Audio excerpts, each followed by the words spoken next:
1925, and fortunately my father worked on the railroad.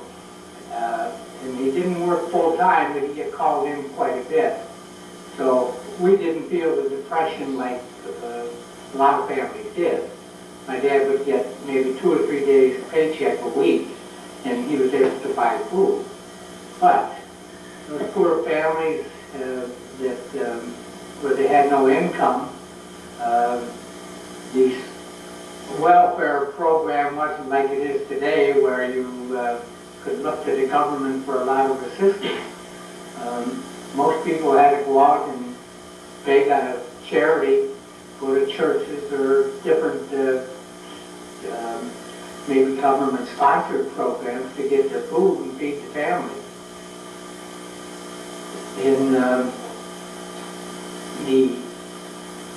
Toward the 1930, 31, I'm sorry, yeah, 1930, 31, the Depression started to ease up a little bit. In 1932, Franklin Delano Roosevelt was elected to his first term as president. And he began a lot of social programs to help put people back to work. And that really began the end of the Depression. If I remember correctly, the Works Progress Administration, WPA it was called, were government programs to put people to work to build roads, highways, and keep up the cities.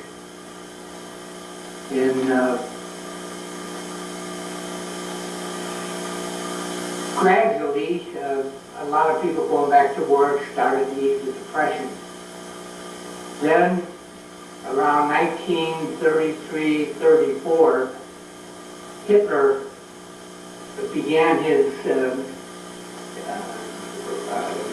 regime in Germany. He was elected chancellor, I believe, in 1934, 35. And he started to rearm Germany. Contrary to the terms of the Versailles Treaty, which was signed at the end of World War I, Germany wasn't supposed to have very little military equipment, a very small standing army.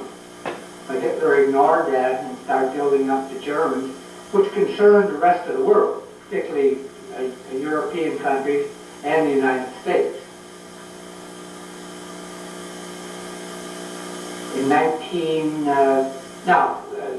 This also, because of this, the production of military equipment began. Not very much, but it began because countries were concerned, and it provided more jobs, which helped ease up the effects of the Depression.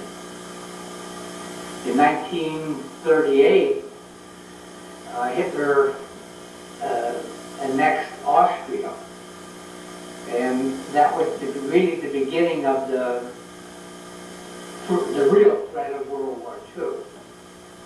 Hitler was born in Austria, and Austria was primarily a German-speaking country, and he took it over peacefully to an end. It was called the Anschluss, and because most of the people were German-speaking, they welcomed Hitler, at least a lot of them. And then between 1938 and 39, Hitler took over other countries, Czechoslovakia, the Danzig corridor, which was in Poland, but was again a predominantly German-speaking territory. And the rest of the world did nothing about it. They all knew that Hitler was building up his army, building up his navy and air force, and nothing was done about it. In 1930, either end of 1938 or beginning of 39, you probably in your history read about the British Prime Minister, Neville Chamberlain, went to meet with Hitler and said, no more. If you take any more countries, we're going to go to war. And Hitler agreed, supposedly, and Neville Chamberlain came back to England and said, peace in our time. That was a famous quote of Chamberlain. But in September 1, 1939, the German army invaded Poland, which was the beginning of World War II. So, did you go to high school and then enter the war?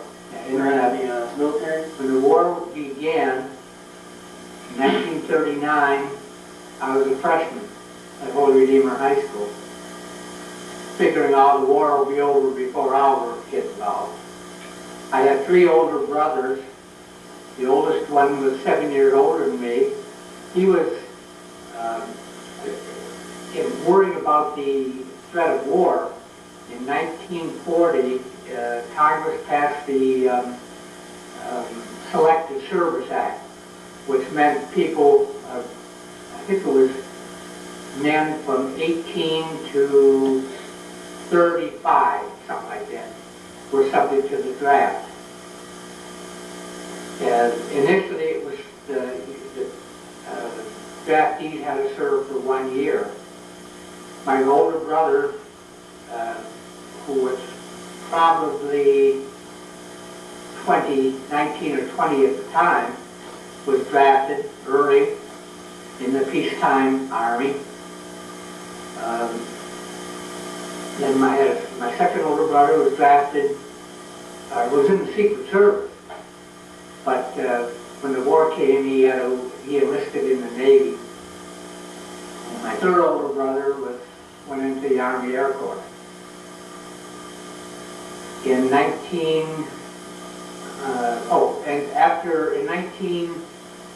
After the war began in 1939, when Hitler invaded Poland, the draft was extended to the duration, meaning until the whole thing. It was no longer you get drafted and get out in a year.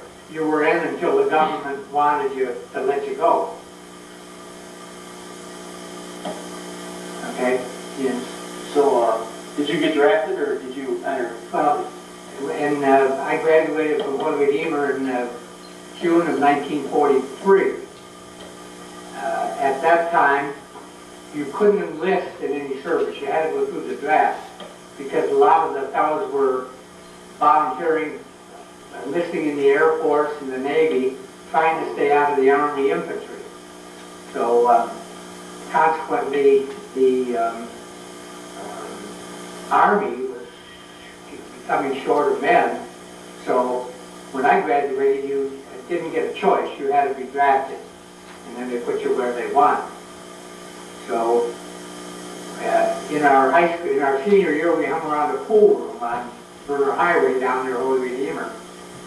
And there are 3 of us said, look, let's volunteer. We'll all go in the Marines together. So we did. We went down and we volunteered for early draft, which means we were still in high school in our senior year. That was probably in March or April of '43.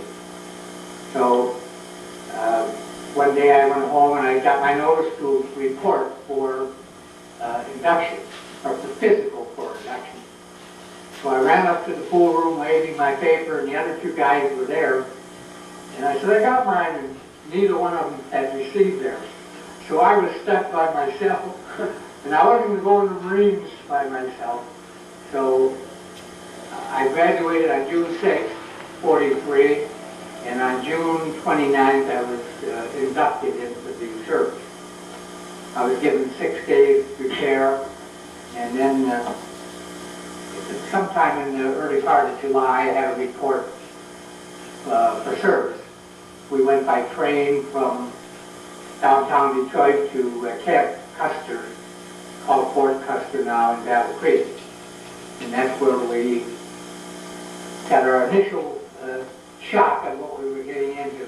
So when you got over there, what was it like? How far into the war were you, and how close were you to the line? Well, after I when I was inducted up at Fort Custer, that was just a reception center.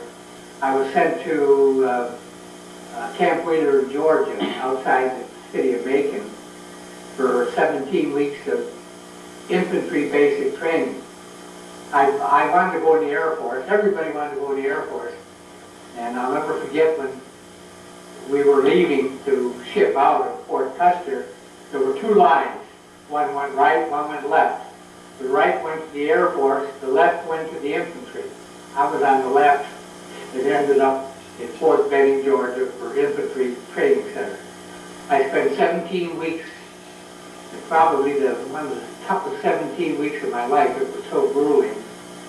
And after finishing basic training, I was given 7 days leave to come home. That was in November of 43.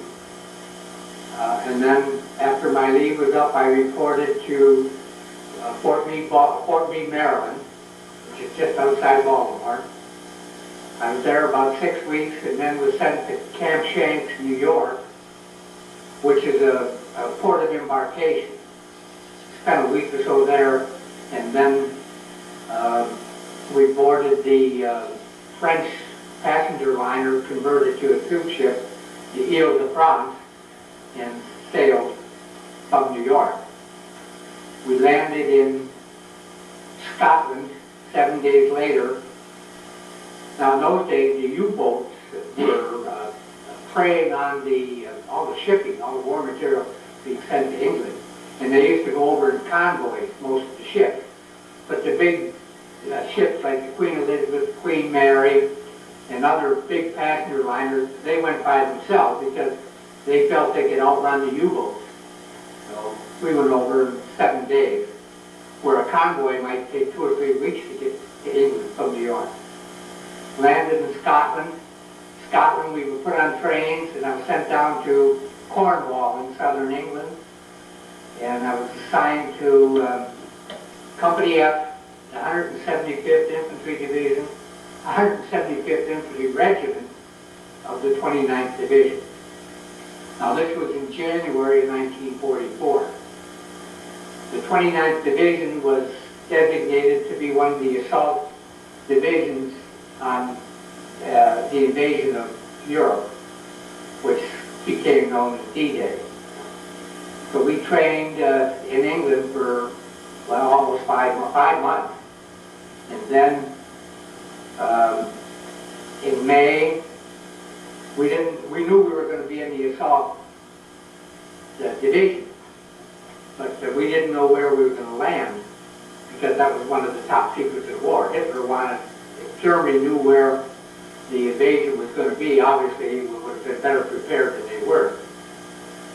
So in the middle of May, we were all put into compounds which they called sausages.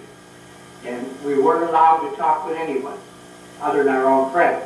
But it was guarded by other American troops, and we couldn't even talk to the other American troops, because then we were told that the invasion would be made at Normandy, along the French coast, near the city of Cherbourg. So on roughly the first part of June, we boarded the transports that would take us over to France. And luckily I was in the 75th. The other 2 regiments, there were 3 regiments in a division. The other 2 regiments were scheduled to land on D-Day, at H-hour D-Day. So we were in Corps Reserve. So on D-Day, we were setting out off the coast on our ship while the invasion was going on. On D+1, or June 7th, about 9 o'clock in the morning, Coast Guard boat came up alongside our ship and said, "Get those troops up, we need infantry."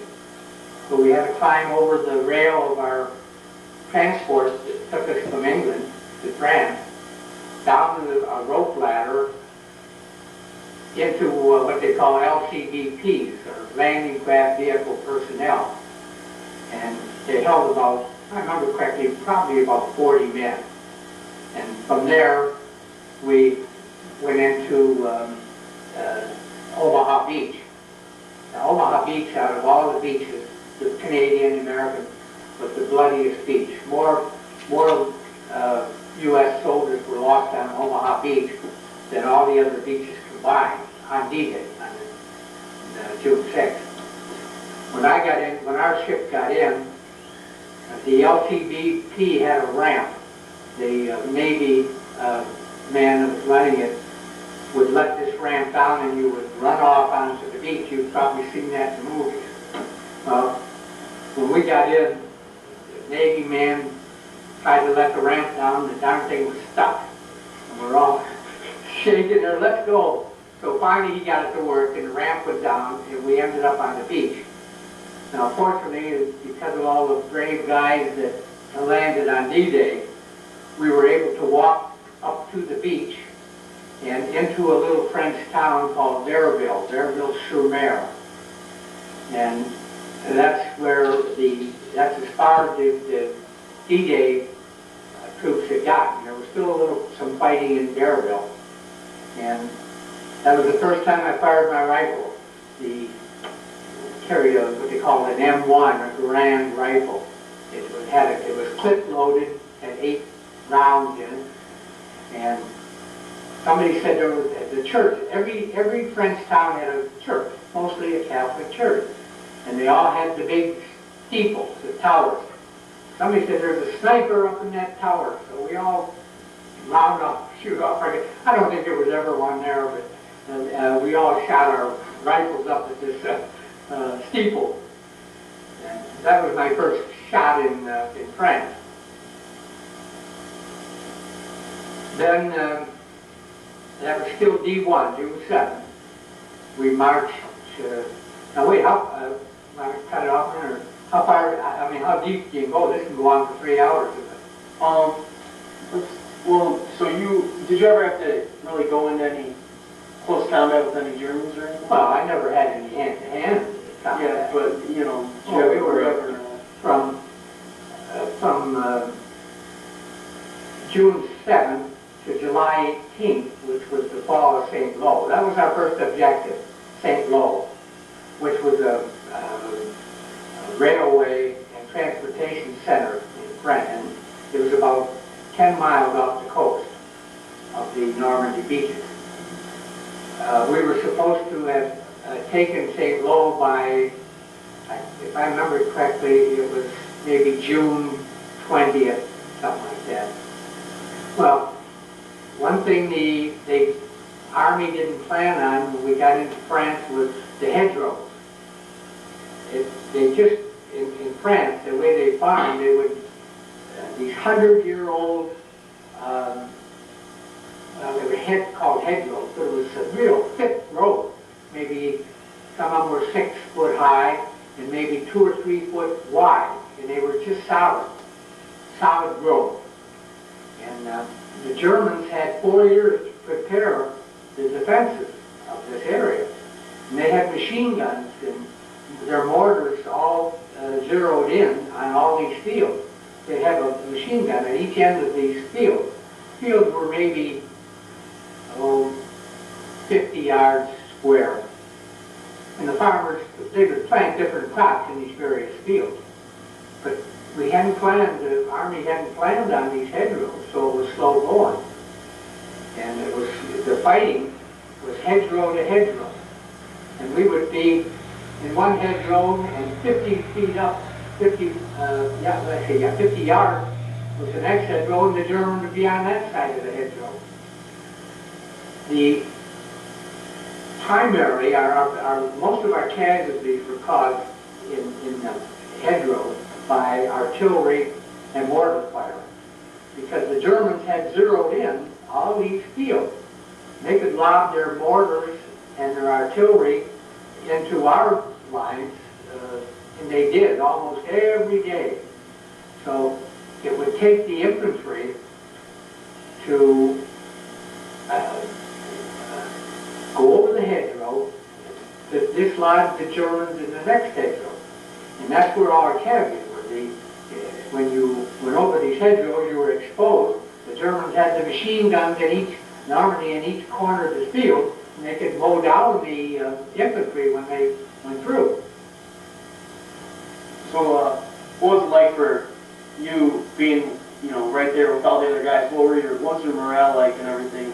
When you talked, what would you guys talk about? Did you ever get a chance to get to know anyone or anything? Oh yeah, well, I had, because when I joined the company in January of '44, and I knew all these fellas from the training, the 4 months we trained in England. And it's probably, if you fellas ever go into the service, I don't know how it is at peacetime, but one of the greatest things you have in the service is your comradeship with the fellas. You all know, you all think, well, I'm going to live, but the next guy's going to die. And it was probably the worst thing was seeing your friends killed. Fellows you've known all this time, knowing that, and we were all 18, 19 years old. Anybody that was in their 20s, say up to 25, we began to think that they were the old men at that age. So, but we talked about our families. Obviously, at the age we were, most of us were single. Most of us had our parents home. We talked about our parents and what cities we were from, girls, whatever. Unfortunately, being in frontline troops, we didn't get a chance to see any of the mademoiselles because they were all hiding when we got there, and because of the shelling. So, finally, after so many years of the fighting, what was it like when you learned that Hitler had been defeated and that it was over? Okay. You probably know from your textbook, the war in Europe ended on May 8, 1945. My division, the 29th, at that point was on the Elbe River. Politics enter into warfare sometimes, regardless of the number of casualties. But at, I believe it was the Yalta or the Turan Conference between Churchill, Stalin, and Roosevelt, it was agreed that the American army would stop at the Elbe River. And the Russians, the Elbe River was probably 20 miles from Berlin. And it was agreed politically that the Russians would take Berlin, not the U.S. or England, the Allied troops. So we got up to the Elbe River and sat there for, probably 5 days.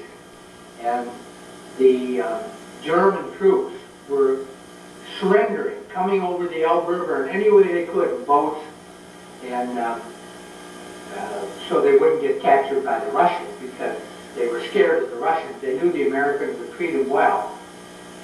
So on May 8th, 45, the war officially ended. Hitler had committed suicide on April 30th, 1945, in the bunker under the Reich Chancellery in Berlin. And I think it was Admiral Canaris who acted for Germany and signed the peace papers. Now, of course, we were elated. We thought, well, we made it through. We didn't die. I was never wounded. I was one of the few in my company. In fact, the only one that landed on D1 to beat D-Day. I was the only one in my company that did not get wounded or killed or suffer battle fatigue. My mom tells me there's a pretty good story about what you exactly were doing at the time when you found out that it was D-Day. What did she tell you? Well, we used to liberate all the cognac from the farmhouses. On D-Day, I got a hold of some cognac, and unfortunately I drank too much. And I can't remember where, but my buddies told me I was coming down the road with I didn't have a bottle. I was coming down the road, probably had a little bit too much to drink, and I was singing some Irish songs. And they heard me coming, and they told me about it. Well, thanks a lot. That's it? Yep, we.